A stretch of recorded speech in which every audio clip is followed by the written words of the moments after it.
الحمدللہ، اللہ تعالیٰ کا لاکھ لاکھ شکر ہے کہ مالک الملک نے اپنی یاد کی توفیق اور موقع عطا فرمایا۔ لاکھوں اور کروڑوں درود حضرت محمد مصطفیٰ صلی اللہ علیہ وآلہ وسلم پر، جن کے طفیل مالک الملک نے یہ مہربانی عطا فرمائی۔ سامعین کرام، اللہ تعالیٰ نے قرآن پاک میں ارشاد فرمایا، اعوذ باللہ من الشیطان الرجیم، بسم اللہ الرحمن الرحیم۔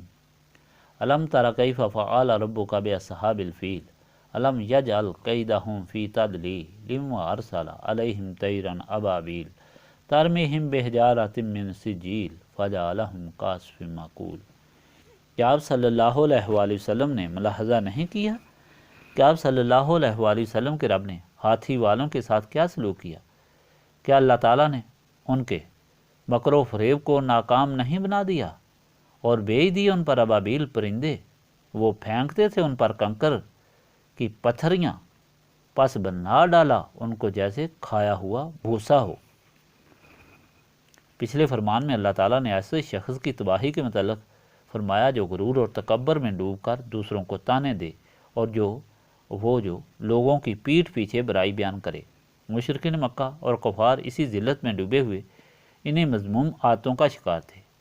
اخنس بن شریک ان میں آگے تھا اور نبی پاک صلی اللہ علیہ وآلہ وسلم اور آپ صلی اللہ علیہ وآلہ وسلم کے غلاموں کو تکلیفوں پر تانے دیتے، اور کفار جب سامنے بات کرنے سے ڈرتے تو پیٹھ کے پیچھے برائی بیان کرتے اور مال جمع کرتے، اور اس میں سے اللہ تعالیٰ کے نام پر خرچ نہ کرتے اور گن گن کر مال کو رکھتے، اور یہ کہتے کہ یہ مال ان کو دنیا میں اور آخرت میں عذاب سے بچائے گا، حالانکہ ان کو آگ کے ہوتما جو بھڑکتی آگ کا دوزخ ہے اس میں پھینکا جائے گا، جہاں ان کا کوئی مددگار نہ ہوگا۔ آج کے فرمان میں اللہ تعالیٰ نے اپنی شان اور اپنے دین کی شان بیان فرمائی، ایک تاریخی واقعہ سنا کر کہ کس طرح اللہ تعالیٰ نے اپنے گھر کے دشمنوں کو بہت بڑی طاقت رکھنے کے باوجود چھوٹے چھوٹے پرندوں کی کنکریوں سے ریزہ ریزہ کر دیا۔ یہ واقعہ نبی پاک صلی اللہ علیہ وآلہ وسلم کی ولادت کے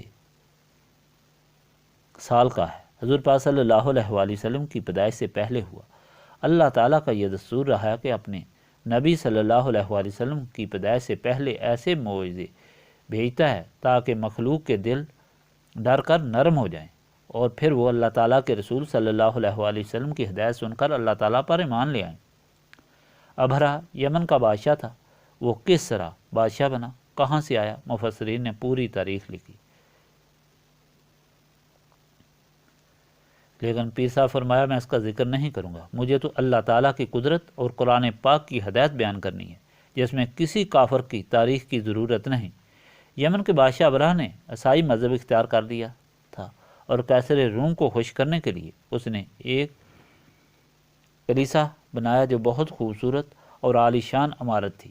عالی شان طریقے سے اسے مزین کیا اور لوگوں کو تاکید کرنی شروع کی کہ تم مکہ معظمہ کعبہ شریف کی زیارت کے لیے مت جاؤ، یہاں اس کی زیارت کرو، اور وہ تو گارے اور پتھر کا بنا ہوا ہے۔ مختلف روایات ہیں، ایک میں بیان کیا گیا کہ کسی مسلمان نے اس کے اندر پیشاب کر دیا، اور کسی روایت میں ہے کہ اسے آگ لگ گئی اور وہ خاکسار ہو گیا۔ اس پر ابرہ جھل بھن گیا اور اس نے قیصر روم سے مکہ معظمہ پر چڑھائی کے لیے مدد مانگی۔ قیصر روم نے اسے سپاہ بھی دی اور ہاتھی بھی دی۔ سب سے بڑا ہاتھی جس کا نام محمود تھا، جو بادشاہ کا اپنا تھا، وہ بھی دیا۔ ابرہ نے کعبہ شریف کی طرف سفر شروع کیا۔ مکہ شریف کے قریب پہنچ کر محمود ہاتھی وہیں بیٹھ گیا، سب کے زور لگانے سے بھی نہ اٹھا۔ ابرہ کے فوجی مکہ والوں کے سارے مویشی ہانک کر لے گئے، جن میں حضرت عبدالمطلب کے 200 اونٹ بھی تھے۔ حضرت عبدالمطلب ابرہ کے پاس باقی عربوں کے ساتھ گئے۔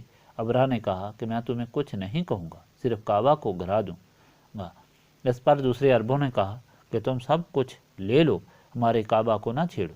جب حضرت عبدالمطلب ابرہ کے پاس پہنچے تو ابرہ ان کی خوبصورت شخصیت سے مرعوب ہو گیا اور اٹھ کر زمین پر ان کے ساتھ بیٹھ گیا۔ ابرہ نے ان کی آمد کی وجہ پوچھی تو آپ نے فرمایا، تمہارے آدمی میرے 200 اونٹ لے آئے ہیں، میں وہ واپس لینے آیا ہوں۔ یہ سن کر ابرہ نے کہا کہ میں آپ کو دیکھ کر بڑا مرعوب ہوا تھا، لیکن آپ کی بات سن کر مجھے بڑا افسوس ہوا، تم کے اپنے اونٹوں کی فکر ہے اور اپنے کعبہ کی فکر نہیں ہے۔ حضرت عبدالمطلب نے جواب دیا کہ اونٹ میرے ہیں، اس لیے مجھے ان کی فکر ہے، کعبہ کا مالک اپنے گھر کی حفاظت کرنا جانتا ہے۔ اس پر ابرہ نے کہا کہ میں دیکھوں گا تمہارے کعبہ اور اس کے مالک کو بھی۔ حضرت عبد المطلب اپنے مویشی لے کر آ گئے اور پہلے جا کر کعبہ شریف کی دہلیز پکڑ کر لمبی دعا کی اور پھر اپنے مویشی لے کر پہاڑ پر چلے گئے۔ ادھر ابرہہ نے مکہ شریف کی طرف سفر شروع کیا تو محمود ہاتھی بیٹھ گیا۔ بڑی کوشش کے باوجود نہ چلا۔ جب اس کا منہ دوسری طرف کرتے تو اٹھ کر چلنا شروع کر دیتا۔ اسی اثناء میں چاروں طرف سے چھوٹے چھوٹے پرندے جو کبوتر سے تھوڑے چھوٹے تھے 3 کنکریاں لے کر آئے اور آسمان بھر گیا۔ انہوں نے وہ کنکر ابرہہ کے لشکر پر پھینکے۔ وہ اتنے سخت لگتے تھے کہ جس پر گرتے اس کے آر پار ہو جاتے۔ تمام لشکر اس طرح ہو گیا جس طرح کھایا ہوا بوس۔ ابرہہ بہت زخمی ہو گیا لیکن مرا نہیں، کیونکہ اس کو زیادہ اذیت دینی مقصود تھی۔ وہ اپنے گھر پہنچ کر مردار ہوا۔ پورے فرمان میں یہ ہدایت دی گئی کہ اللہ تعالیٰ اپنے بندوں اور اپنے دین، اپنے گھر کی حفاظت خود کرتا ہے، اور جو ان سے مقابلہ کرے وہ نیست و نابود ہو جاتا ہے۔ شرط یہ ہے کہ انسان صحیح اللہ تعالیٰ کا بندہ بن جائے، سارے آسرے چھوڑ کر، شکوک و شبہات چھوڑ کر اخلاص کے ساتھ صرف اور صرف اللہ تعالیٰ کا بندہ بن جائے، پھر اسے کوئی غم نہیں، اس کی عزت، جان، مال، اولاد، ہر چیز کا محافظ اللہ تعالیٰ بن جاتا ہے۔ سمجھنے والی بات یہ ہے کہ یہ اخلاص بندے کو کس طرح نصیب ہو سکتا ہے کہ ہر سہارا اور ہر آسرا چھوڑ کر صرف اللہ تعالیٰ پر بھروسہ رکھے۔ یہ صرف اور صرف نسبت رسولی صلی اللہ علیہ وآلہ وسلم سے ممکن ہے۔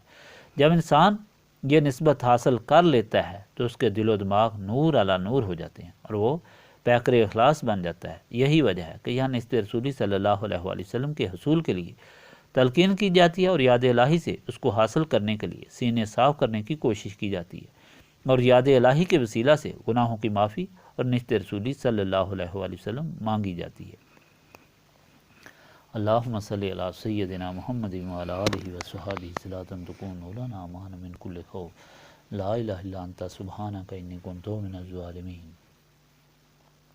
ربنا آتنا فی الدنیا حسنۃ وفی الآخرۃ حسنۃ وقنا عذاب النار۔ انت ولی فی الدنیا والآخرہ توفانی مسلما والحقنی بالصالحین۔ ربنا لا تزغ قلوبنا بعد اذ ہدیتنا وہب لنا من لدنک رحمۃ انک انت الوہاب۔ اللہم انک عفو تحب العفو فاعف عنی یا غفور یا غفور یا غفور۔